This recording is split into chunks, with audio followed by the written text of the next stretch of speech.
Hi, my name is Eva Angeloff, and I'm the Grants Coordinator in the Arts Division for the City of West Hollywood. The City of West Hollywood is proud to offer over $200,000 in grant funding to artists and nonprofit organizations who present artwork in the City of West Hollywood. The Arts and Cultural Affairs Commission has successfully overseen the Arts Grants Program for over 19 years, and the Performing Arts and Cultural Affairs Subcommittee directly reviews and recommends funding for the WeHo Artist category. This particular grant was initiated in 2018 and serves to nurture and support the long-term development of an artist's ideas by providing funds that increase the capacity for artists to realize work, advance the conditions of creation, and navigate the complexities of both making art and making a career. Today, we're celebrating the City of West Hollywood's 2020 WeHo Artist Grantees, Carolyn Campbell, Fletcher Crossman, Carolina Hoyos, Ryan McCann, Felice Picano, and Don Tinling. These artists represent a wide variety of arts disciplines, from literature to visual arts to comedy. They reflect the diverse creative community in the City of West Hollywood. Thank you for joining us. Let's hear from the artists about what they've been working on. My name is Carolina Hoyos. I'm an actor, filmmaker, singer-songwriter, and composer. Su'umak punchai, sutirimana Carolina, sutaki. Hi, how are you? My name is Carolina Hoyos. I'm Quechua Quichua and descended from the Mochica and Inca people from Ecuador and Peru. I am currently tuning in from occupied Tongva territory and Quiche lands. And this is a presentation of the grant I was given to adapt a short essay I wrote 20 years ago about the day my family buried my mother into a short screenplay. So I'm going to share with you a mood board or pitch deck that I created to convey some of the emotions and the tone that I want to portray in this film. So it's a short film called Skylight. It's live action, but with rotoscope animation elements. And so these are some of the colors and tones that I want to use. Here's rotoscope animation example. Some of the lighting and angles that I want to use. Some of the set dressing examples. Same thing for angles and lighting. And this is to set the mood for the music that we'll be playing. Lots of sunlight coming in. There's going to be Inca figurines that are important to the story. There's some melodrama between a teenager and her father. It's a lot of grief. Here's some more rotoscope animation elements and lightning. A huge storm comes to pass. The grief sets in. It's raining inside the house. And the family has to work together. And this is the mood I want to give for the little girl seeing magic in the rain coming in the house. And then 10 years later, a similar parent-child relationship where the same talk is had of being there for your children. And here's my dream cast: Paulina Chavez to play Catalina, Morena Baccarin to play Betty, Benjamin Bratt to play Francisco, Alyssa Wapanatok to play Maria, Diego Tinoco to play Luz,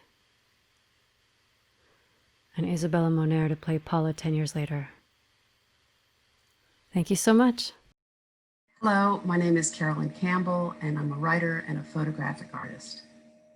I'm also the grateful recipient of a 2020 artist grant from the City of West Hollywood.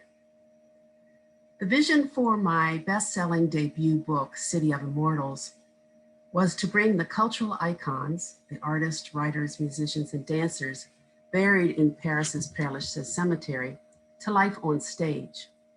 However, the pandemic forced me to switch gears and conceive of a performance on the Zoom platform instead. If there was a silver lining of the pandemic, it's that I was able to gather together available members of LA's creative community, including a director, composer, choreographer, tech engineer, as well as a West Hollywood playwright that I worked with in developing a script. The $2,000 grant was important seed money in laying the foundation for what I hope will be a realized public performance sometime in late 2021. I'm exploring the possibility of partnering with a school who initially has expressed enthusiasm in their students portraying African-American novelist Richard Wright, Iranian writer Sadai Hadayat, and gay and lesbian icons Oscar Wilde and Gertrude Stein, among many others. The performance will showcase positive LGBTQ role models, how other countries value their artists, and perceptions of the afterlife, all within a fun, audience participatory scavenger hunt storyline set in this world-famous cemetery. The project will help students grow and stretch their skills both academically and artistically. And the free Zoom format will allow our public outreach to be virtually unlimited. The West Hollywood grant also underwrote in part what I consider my master's degree in performance producing. In order to qualify for other grants, I successfully contracted with the nonprofit Grand Performances in downtown LA to be the project's fiscal receiver. Overall, the West Hollywood Artist Grant enabled me to broaden my network of artistic collaborators and to take my project to an entirely new level. Thank you. My name is Fletcher Crossman, and I've been working on a piece of musical theatre. Hello, my name is Fletcher Crossman. I was working on a musical called With Great Power, about an incident in the early life of Stan Lee. And me with a couple of friends, we were going to try and present this to some development programs where they can work with real actors and musicians and workshop scenes. And so we decided to try and put one of the musical numbers from this musical in video format so that we could show them the atmosphere and the themes of the musical. And that's when we applied to West Hollywood for a grant, and you very generously gave us a $2,000 grant. Eva Angeloff was immensely helpful in helping us find a venue where we could start doing some of that work. We had a choreographer, a DP, costume, makeup, everybody involved, actors, musicians. And just as we were about to go into rehearsal studio, literally 2 days before that, COVID kicked in. And so suddenly all our plans were thrown up into the air. But let me play you a little bit of the song that we were going to be doing the video for, featuring some of the cast that we got involved. Ready to tear the team apart, temper like a beast, till the bombs hit and blow like Pearl Harbor, and they fire like Che Guevara. For to make a stand, for to take the fall, just like John and George and Ringo and Paul, for gonna beat 'em all. So after COVID happened, we had to obviously replan, and we decided to use this year to do two main things. One is to rewrite, and two is to make connections. So regarding rewriting, we paid for an evaluation from Elise Dewsbury at the New Musicals International, which was immensely useful and gave us some real good food for thought on how to redevelop the script. And also Richard Israel, who's a producer of musicals in Los Angeles, he's been acting as a kind of mentor. He's looked at a number of different drafts and giving us feedback as well. So the rewriting has been really useful, and I'm very glad in a way that we've had this time, because the script now is so much better than it was at the beginning of this process. The other thing, making connections, we've been doing through a number of different things, partly from using things through West Hollywood, like the Artist Bootcamp and the Artist Roundtable and so on, which we've been involved in, and met a number of people who are just nice to know, as well as sometimes being useful creatively. But also we've been doing things like taking part in music salons online, the Biz conference, which is run by NMI for musicals. And we took part in that, and that was again very useful, and a producer got in touch with us afterwards and said they'd like to talk to us as soon as we come out of all this about where we're going with this musical, because they liked it. And it also fed into some ideas about how to present this musical when we come out of it. So we've used some of the money on things like props, costumes, and some professional development. Some of the money that you gave us, we've still got left. If it's okay with you, we'd like to keep that in the kitty, because we'd like to go straight back to where we were as soon as we come out of all this. But in a funny way, we're actually in a better position now than we were originally, because the script is so much stronger than it was. and we have a lot of connections that we'd like to start getting in touch with as soon as we have a product to talk to them about. So thank you so much for your support. It's much appreciated. Hello, my name is Ryan McCann, and I'm a multidisciplinary artist. The West Hollywood Artist Grant of 2020 has allowed me to continue my photography project titled You Don't Exist, where I'm documenting the removal of graffiti in the form of the buff. I find this to be one of the more honest visuals in the city. It's somebody saying, I'm here, I exist, writing their name on the wall, and the city coming along and saying, no, you don't exist, and covering it up. What's left of that is these abstract colored marks that are ubiquitous throughout the city that are evidence of this narrative, of this dialogue that's happening between graffiti artists and the city. Due to COVID-19, I have not been able to present this body of work, though the grant has allowed me to continue documenting. I do believe this work is best seen large, so I do have to rent a medium format camera, which is expensive, as well as doing a few test prints.